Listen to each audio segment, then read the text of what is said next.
شیعہ کے پہلا اصل اصول جو ہے توحید ہے، کتابوں نے لکھا ہے، اور دوسرا جو ہے وہ ولایت ہے، اور ولایت کو وہ سب سے بڑھ کر چڑھ کر سمجھتے ہیں۔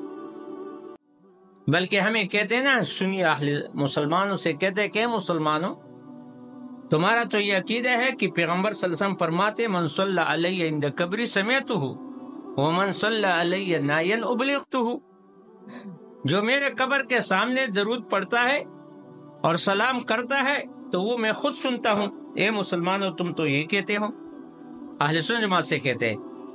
اور ہمارا تو یہ عقیدہ ہے، شیعہ موجودہ شیعہ جو اپنے آپ کو شیعہ کہتے ہیں، تستر ہے، شیعہ کا نام استعمال کیا ہے، تستر کیا ہے، یہ شیعہ نہیں، یہ روافض ہے، ابن سبا کی ضروریت ہے، غنڈے ہے، منافقین ہے، بدتر منافقین ہے، ابن سبا کی ضروریت میں سے، اور یہ اہل رجع والے ہیں۔ تو یہ کیا کہتے ہیں؟ وہ کہتے ہیں کہ ہمارے اولیاء جو ہے نا ولایت والے، وہ تو انبیاء سے بڑھ کر ہیں، یعنی علی کو سارے انبیاء پر فوقیت دیتے ہیں، فضیلت دیتے ہیں، لہذا یہ تو سارے انبیاء کے منکر ہیں۔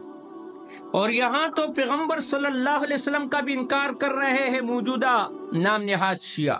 وہ کس طرح کر رہے ہیں؟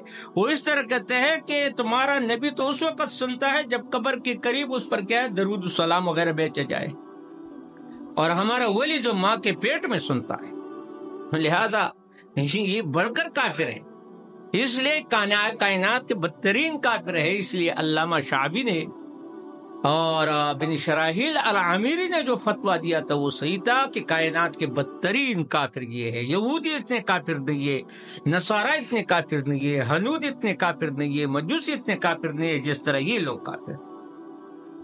اور اس کے دوسرے نمبر پر قائدیانی ہے، وہ بھی بدترین کافر ہے دھرتی کا، نام لیتے اسلام کا اور درمیان میں اندر سے بڑے کافر ہیں، بڑے کافر ہیں۔